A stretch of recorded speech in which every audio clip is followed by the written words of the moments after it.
તો આપણે જ્યારે કુકર ધોઈએ ત્યારે આપણે જે કુકરનું ઢાંકણ હોય છે એને પણ ધોતા હોઈએ છીએ. તો આપણે જ્યારે કુકરનું ઢાંકણ ધોવું હોય ત્યારે આપણે જે એની રીંગ હોય છે એ પણ કાઢીને આપણે ધોતા હોઈએ છીએ. તો આપણે વારંવાર જે કુકરના ઢાંકણની જે રીંગ હોય છે એને કાઢતા હોઈએ છીએ, પાછી લગાવતા હોઈએ છીએ. તો એના કારણે શું થાય છે કે આપણી જે કુકરની રીંગ હોય છે એ થોડા સમય બાદ ખૂબ ઢીલી થઈ જાય છે અને ખૂબ લૂઝ થઈ જાય છે. અને આપણે એને ફિટ કરીએ ત્યારે આપણે કુકરની અંદર કોઈ પણ વસ્તુ જે હોય છે બાફવા મૂકી હોય તો એની ફરતેથી ઘણી વખત હવા નીકળી જતી હોય છે.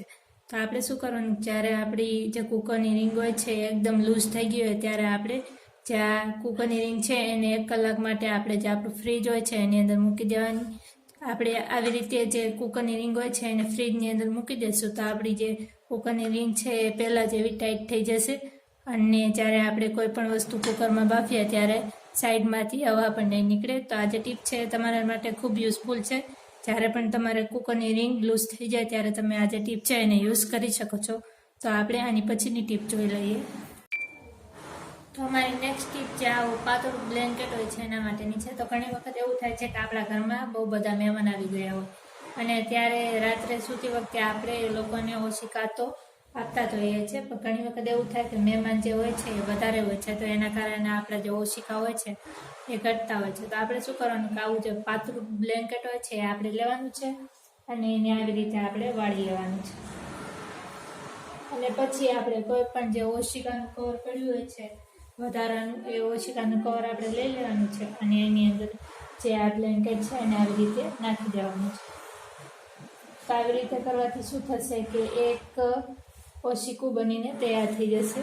સાવ સોફ્ટ અને નરમ એક ઓશિકું આપણે બનાવી શકીએ છીએ આવી રીતે. તો જ્યારે તમારા ઘરે ઓશિકા ઘટતા હોય ત્યારે તમે આવી રીતે જે બ્લેન્કેટ હોય છે પાતળું એનું તમે ઓશિકું બનાવી શકો છો આવી રીતે. તો આવી રીતે ખૂબ જ સોફ્ટ અને નાનું એવું ઓશિકું બનીને તૈયાર થઈ જશે. તો આ જે ટીપ છે એ તમને કેવી લાગી એ મને કોમેન્ટમાં જરૂરથી જણાવજો. તો આની પછીની ટીપ આપણે જોઈએ. તો નેક્સ્ટ ટીપ મારી કુકર માટેની છે. તો આપણે જ્યારે કુકરની અંદર કોઈ પણ વસ્તુ બાફવી હોય, જેમ કે આપણે દાળ બાફવી હોય અથવા તો ઘણી વખત આપણે આ જે કુકર હોય છે એની અંદર 2 થી 3 વસ્તુ આપણે બાફવાની હોય છે. તો એ બાફવા માટે આપણે જે પેલું સ્ટેન્ડ હોય છે સ્ટીલનું એ આની અંદર નાખતા હોઈએ છીએ. તો આવી રીતનું જે મોટું કુકર હોય છે એની અંદર તો જે સ્ટેન્ડ હોય છે એ ફિટ થઈ જાય છે, પણ જો નાનું કુકર હોય તો એની અંદર જે સ્ટીલનું સ્ટેન્ડ છે એ જતું નથી. તો આપણે શું કરવાનું છે કે જ્યારે આપણે કોઈ પણ 2-3 વસ્તુ એકસાથે કુકરમાં બાફવી હોય ત્યારે એ જે સ્ટેન્ડ છે એ આની અંદર ના જાય તો આપણે 2-3 ચમચીઓ લઈ લેવાની છે. આપણા ઘરમાં જે પણ 2-3 ચમચી હોય છે એ લઈ લેવાની છે. 2-3 થી વધારે ચમચી હોય તો તમે એ પણ લઈ શકો છો, અથવા તમારે 2-3 લેવી હોય તો એ પણ લઈ શકો છો. તો આવી રીતે આપણે જે કુકર હોય છે ત્યાં આપણે જે આ ચમચી હોય છે એને આવી રીતે અંદર મૂકી દેવાની છે. આવી રીતે આપણે એને સારી રીતે સેટ કરીને મૂકી દેવાની છે. તો આવી રીતે કરવાથી શું થશે કે આપણું જે નાનું કુકર હોય છે એની અંદર જે સ્ટેન્ડ હોય છે જતું ના હોય. તો આવી રીતે આપણે નાના કુકરની અંદર ચમચી મૂકી દઈએ, પછી આપણે કોઈ પણ વસ્તુ એની અંદર બાફવી હોય, એકસાથે ઘણી બધી વસ્તુ બાફવી હોય તો આપણે બાફી શકીએ છીએ.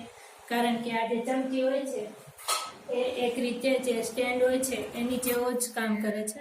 તો આવી રીતે આપણે જે ચમચી હોય છે એની મદદથી સ્ટેન્ડ બનાવી શકીએ છીએ. તો આવી રીતે આપણે ચમચીની ઉપર કોઈ પણ વસ્તુ જે બાફવાની હોય એને મૂકી શકીએ છીએ અને ખૂબ જ ઇઝીલી બાફી શકીએ છીએ. તો આ જે ટીપ છે તમને કેવી લાગી એ પણ મને કોમેન્ટમાં જરૂરથી જણાવજો. અને આ જે ટીપ છે પસંદ આવી હોય તો ચેનલને સબસ્ક્રાઈબ જરૂરથી કરતા જજો. તો આની પછીની ટીપ આપણે જોઈએ.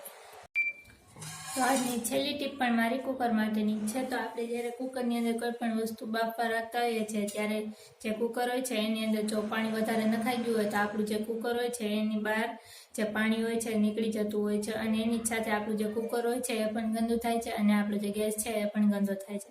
તો એવું ના થાય એના માટે આપણે શું કરવાનું છે કે આપણે જ્યારે પણ કોઈ પણ વસ્તુ બાફવા નાખીએ ત્યારે આપણે એની અંદર 2-3 ટીપા જે તેલ હોય છે એના નાખી જ દેવાના છે. તો આપણે આવી રીતે તેલ જે હોય છે એની અંદર નાખી દઈશું તો કોઈ પણ વસ્તુ જે આપણે બાફીએ બહાર નહીં નીકળે. અને જો આ તમારે પાણીની અંદર તેલ ના નાખવું તો તમારે શું કરવાનું કે કુકરનું ઢાંકણ જે હોય છે એની જે આ સાઈડ હોય છે ત્યાં તમારે થોડું 2-3 ટીપા તેલ નાખી દેવાનું છે આવી રીતે. તો આવી રીતે કરવાથી પણ એની અંદરથી જે પણ કાંઈ પાણી ઉભરાઈને બહાર નીકળતું હોય એ નીકળશે નહીં અને તમારો જે ગેસ છે એ પણ સારો રહેશે અને તમારું જે કુકર છે એ પણ ગંદુ નહીં થાય. તો આજનો આ વિડીયો તમને પસંદ આવ્યો હોય તો આ વિડીયોને લાઈક શેર જરૂરથી કરતા દેજો, અને ચેનલ ઉપર નવા આવ્યા હોય તો ચેનલને સબસ્ક્રાઈબ જરૂરથી કરતા દેજો. તો કાલે પણ આપણે આવી યુઝફુલ ટિપ્સ સાથે મળશું. તો જોતા રહેજો બ્લોગ દિવ્યાની. તો કાલે મળીએ આવી જ યુઝફુલ ટિપ્સ સાથે.